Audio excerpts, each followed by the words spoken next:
बिस्मिल्लाहिर्रहमानिर्रहीम नहमदुहु व नुसल्ली अला मुहम्मद रसूलिल्लाहि करीम। ये प्रॉब्लम डिफरेंशियल इक्वेशन के linear differential equation with constant coefficient chapter से है। Solve D cube Y over D X cube plus 3 times D two Y over D X square plus 2 times D Y over D X is equal to X square. इसको पहले भी हमने solve किया है L19 number पर, ये V9 number पे आप देख रहे हैं हम लोग। तो सबसे पहले सॉल्यूशन में अपने इस प्रॉब्लम को नोट कर लेंगे। D cube Y over D X cube plus 3 times D two Y over D X square plus 2 times D Y over D X और राइट हैंड साइड में एक्स स्क्वायर है। हम लोग जानते हैं कि D over D X capital D को denote करता है, और अगर इसमें y आ जाए D Y over D X तो इसमें हम y लगा देते हैं, डी वाई हो जाता है। ऐसे अगर सेकंड डेरिवेटिव है तो D two over D X square को डी स्क्वायर से डिनोट किया जाता है, और D cube over D X cube को डिनोट किया जाएगा डी क्यूब से। तो ये वैल्यू हो जाएगी डी क्यूब, अगर इसमें y है तो इधर y भी आ जाएगा, plus 3 times D square Y होगा और प्लस 2 टाइम्स ये डी वाई हो जाएगा। ये वैल्यू यहाँ पर नोट कर ली एक्स स्क्वायर। फिर y को हम राइट हैंड साइड में बाहर ले लेंगे।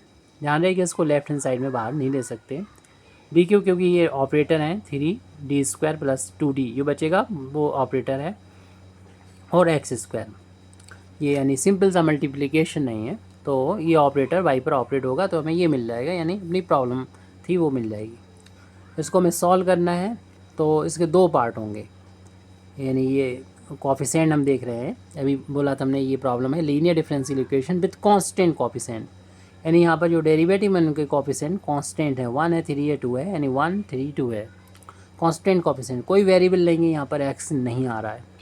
तो ऐसे केस में इस प्रॉब्लम को सॉल्व करते हैं तो y की वैल्यू आती है कम्प्लीमेंट्री फंक्शन और प्लस पर्टिकुलर इंटीग्रल, दो पार्ट में लगेगी। तो कम्प्लीमेंट्री फंक्शन पहले हम फाइंड कर रहे हैं, उसके बाद पर्टिकुलर इंटीग्रल फाइंड करेंगे। तो इसको कम्प्लीमेंट्री फंक्शन निकालते हैं इस डिफरेंशियल इक्वेशन के एक्सिलरी इक्वेशन से।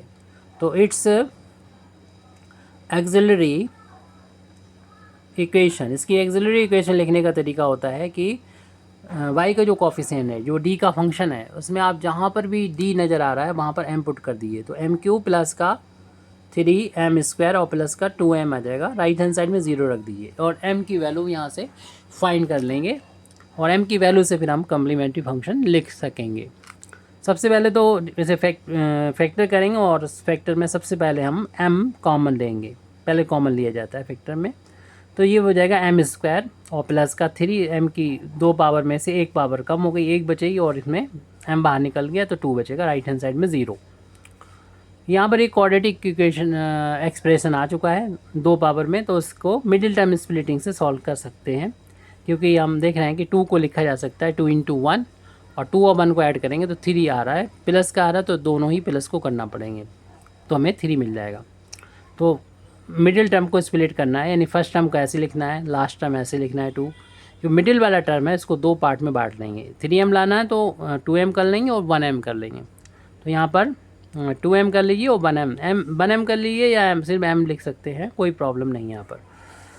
तो इसमें पेयरिंग कर लेंगे, इन दोनों में m कॉमन नज़र आ रहा हम तो m बचेगा, और इसमें m निकल गया तो 2 बचेगा, इसमें कुछ भी नहीं है तो 1 कॉमन ले लीजिए, तो m आ जाएगा, और यहाँ पर 2 को 1 से डिवाइड करेंगे तो 2 आ जाएगा। दोनों ब्रैकेट सेम है यहाँ पर, तो और प्लस का साइन है, दो टर्म है, इसमें ये चीज़ यहाँ पर कॉमन है, कॉमन को हम इस ब्रैकेट से बाहर ले लेंगे, यानी m+2 को बाहर ले लिया, बचेगा कितना m बचेगा, यहाँ पर बचेगा 1, इसको 0 के बराबर पुट कर देंगे। तो m की जब इसको हम 0 के बराबर रखेंगे तो m की वैल्यू क्लियरली 0 मिल रही है, जब इसको 0 के बराबर रखेंगे तो m की वैल्यू -1 मिल रही है, जब इसको 0 के बराबर रखेंगे यानी m+2 को, तो उससे m की वैल्यू निकालेंगे तो इसको राइट हैंड साइड में ले जाना पड़ेगा। अभी तो ये प्लस का 2 था, राइट हैंड साइड में माइनस का 2 हो जाएगा, तो m की वैल्यू -2 मिल जाएगी, जैसे कि इसकी वैल्यू -1 मिल गई थी। 3 वैल्यू m की मिल गई हैं, तो m की इस वैल्यू से हमें कम्प्लीमेंट्री फंक्शन मिल जाएगा, यानी हम कम्प्लीमेंट्री फंक्शन लिख सकेंगे।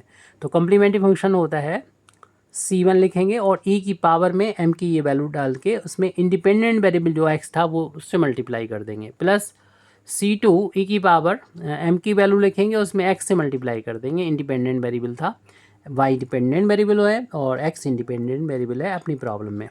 फिर नेक्स्ट आर्बिट्री कांस्टेंट C3 लिखेंगे और e की पावर में m की वैल्यू -2 और x से मल्टीप्लाई कर देंगे। 0 से मल्टीप्लाई करेंगे 0 हो जाएगा। e की पावर 0 की जो वैल्यू है, किसी की पावर 0 तो इसकी वैल्यू हम लोग जानते हैं 1 हो जाएगी, बस वो 0 या इन्फिनिटी ना हो। तो 1 हो जाएगी, तो 1 से C1 में इंटू करेंगे तो ये C1 आ जाएगा और इसको हम 1 का x में इंटू करेंगे तो ये वैल्यू e की पावर -x हो जाएगी और इसको एज इट लिख दिए C3 e की पावर -2x। ये हमारा कम्प्लीमेंट्री फंक्शन तो आ चुका है। जैसे कि हमने बोला इसका सोल्यूशन होगा y is equal to complementary function plus particular integral. तो पर्टिकुलर इंटीग्रल और आ जाए, दोनों को ऐड कर देंगे तो इस डिफरेंशियल इक्वेशन का सोल्यूशन आ जाएगा, जो कि linear differential equation with constant coefficient है। तो पर्टिकुलर इंटीग्रल कैसे फाइंड किया जाता है उसको हम बता देते हैं। पर्टिकुलर इंटीग्रल की वैल्यू को अगर फाइंड करना है तो आप 1/, में लिख लीजिए y, जो हमारा डिफरेंशियल इक्वेशन है उसमें y के जो कोफिशिएंट है उस पूरे को लिख लीजिए, यानी dq प्लस का 3d² प्लस का 2d, यानी dq प्लस का 3d² और प्लस का 2d, और जो भी राइट हैंड साइड में है इस डिफरेंशियल इक्वेशन के उस फंक्शन को लिख लेंगे जो कि x² है। तो x² पर ये जो ऑपरेटर है वो ऑपरेट हो जाएगा और वैल्यू आ जाएगी। अगर ये फंक्शन पॉलिनोमियल है, जैसे कि हम देख रहे हैं वेरिएबल की पावर होल नंबर है, तो ये पॉलिनोमियल है। तो पॉलिनोमियल होता है तो इसको हम बाइनोमियल बना लेते हैं। तो बाइनोमियल बनाने के लिए सबसे पहले तो यहाँ पर 1 की ज़रूरत होती है, इसलिए हम इसको इंक्रीजिंग ऑर्डर में d के लिख देंगे। पहले हम 2d लिखेंगे, यानी सबसे कम पावर, फिर उससे ज़्यादा पावर और फिर उसके बाद सबसे बड़ी पावर। उसके बाद अगली स्टेप में हम यहाँ पर 1 बनाने के लिए बाकी इसको एक ही टर्म, एक ही ब्रैकेट में लिख देंगे। यहाँ पर 1 तभी बनेगा 2d को इस पूरे से हम बाहर ले लेंगे, पूरे एक्सप्रेशन से बाहर ले लेंगे। तो यहाँ तो 1 आ जाएगा और बाकी पूरे इसमें 3d² प्लस d³ में 2d से डिवाइड हो जाएगा। तो हमारे पास ये x² है यहाँ पर।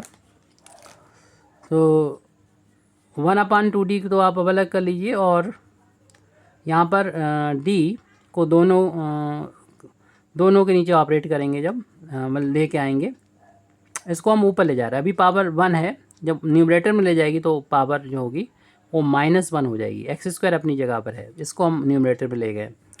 तो ये ब्रैकेट जो चल रहा था उसके बारे में बात करें, इसको हम अलग अलग करना चाहते हैं। देखिए 2 को तो हम यहाँ पर लिख सकते हैं 1/2 साइड से। जब 3d² के नीचे d ले जाएंगे तो इसकी एक पावर कम होकर d बचेगी, 3d बचेगी, और इसमें d³ है उसमें d से डिवाइड करेंगे तो पावर 2 बचेगी। 1/2 को हमने यहाँ ये इस 2 को 1 से इंटू मानते हुए 2 के नीचे लिख दिया है, ये ओनली 1/2 था।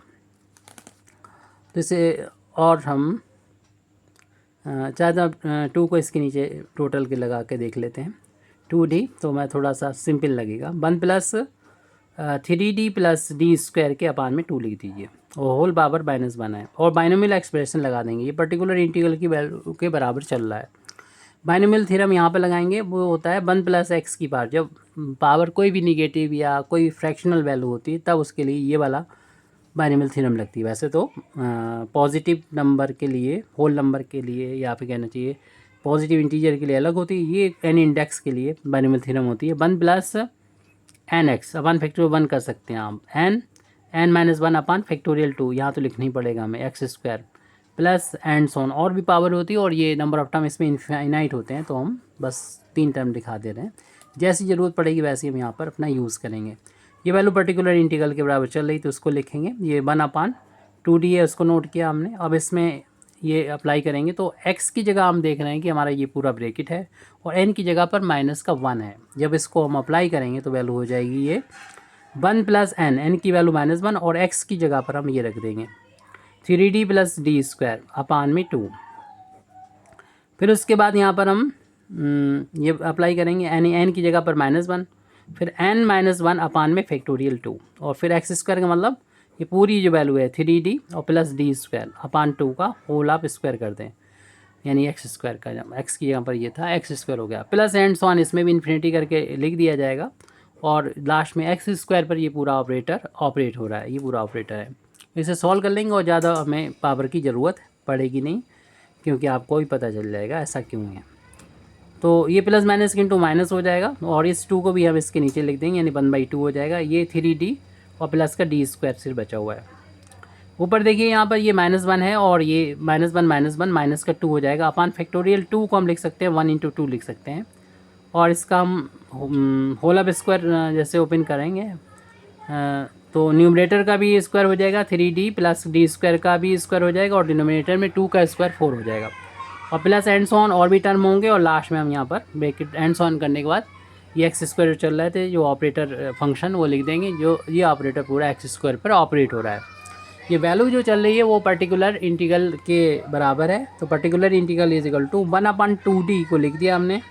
फिर उसके बाद 1 माइनस का इस -1/2 का इन दोनों टर्म में जब मल्टीप्लाई करेंगे, जब इस वाले टर्म में इंटू करेंगे तो माइनस का 3/2d हो जाएगा और माइनस का फिर d स्क्वायर में इंटू करेंगे तो माइनस का 1/2d स्क्वायर आ जाएगा।